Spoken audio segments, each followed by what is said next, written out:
Hey folks, welcome to Wednesday, the 3rd of November 2021. And of course, we have on this evening's slate the FOMC minutes and statement coming out at the earlier time adjusted time of 6 p.m. And the press conference will be at 6:30. We just have this hour where things have shifted with the daylight savings time. So what are we expecting from tonight's announcement? Well, we have guidance that they are looking to scale down the bond purchasing in the Fed to negative 15 billion. It's sort of a dovish tapering, if you like, similar to what the ECB are planning. So I think 15 bill reduction in purchasing is priced into these markets, and we are at all-time highs. So you really have to take from that the markets really have it all priced in. They know what we know what the plans are roughly on the bond tapering right now. But what we should be looking out for is any commentary about the. Sorry, I just have some sunlight coming in on my camera here. What we should be looking out for is any talk around interest rate cycle hiking. That we have the dot plots giving guidance for Q4 2022. I don't think we're going to get any change to that. The dot plots are not going to be looked at this evening at all. So really, I think it's just going to be more of the same. What we've had for a year and a half now is, well, really, yeah, probably about a year and a half, is that, listen, the printers are there. They're going to print more money, just a little bit less. So, if there is any change to that 15 billion, starting between kind of now and the end of the year in reduction of bond purchases, that may cause some jitters in these markets. But really, I think this is going to be quite a quiet one. And I think we are probably going to have more upside by the end of the week on these equities markets. So let's go over and have a look at these charts and see what we can see. So, yesterday, not much really happening in the currency space. Yeah, the dollar did appreciate a little bit, but I think there's way easier ways to make money in these markets than trading these FX pairs at the moment. Especially yesterday in a quiet day in an FOMC week. But what we did see across the board was equities pushing up, and you can see the Nasdaq center left of screen here. Really working the Asia Pac range. If I can show you that, I don't really need to refer to the daily chart here. So yeah, really working in the Asia Pac range through kind of 8 a.m. in Europe at this point, then working through.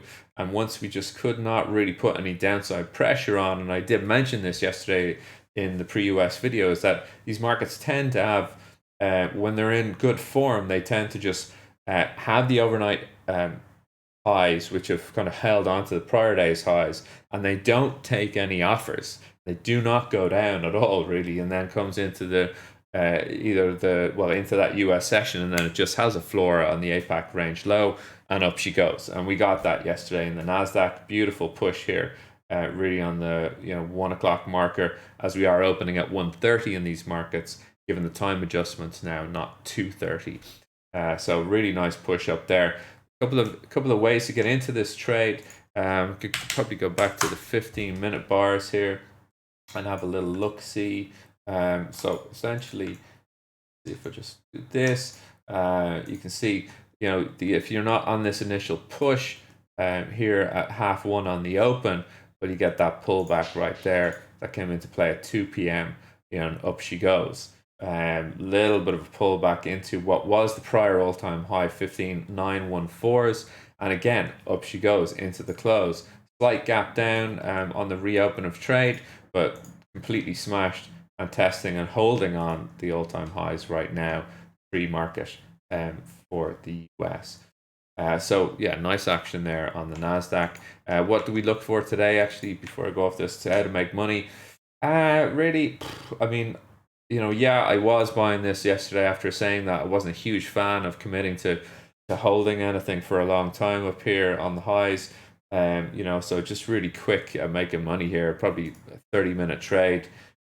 So what do I see? I think you could get a little bit of a breakdown here on this trend. But ahead of FOMC, I just don't see much going on. Like a pullback here to the prior all-time high. I think we had that already. So I think it's 16,000 or bust for this coin. That's where I see these markets are, to be honest. Well, for the Nasdaq anyway, for sure. So we'll go back to the 60-minute view and continue to monitor this market. Um, for the SPOOs, looking here on the daily, I mean, look, we're up into that all-time high, 46.27 even trades, or well, traded yesterday as the all-time high. The market, yeah, it was kind of similar activity as on the Nasdaq. We pushed with the SPOOs. I think pull back onto that APAC high 46.07. I'd be interested to see if she can hold there. You do have this trend up for now, so I think we're going to get a new all-time high today on SPOOs for sure. I mean, it's like 0.08% up there. I think to get a new all-time high. Do I like any shorts? I don't like any shorts. I don't want to call any trades really on equities on an FOMC day at all.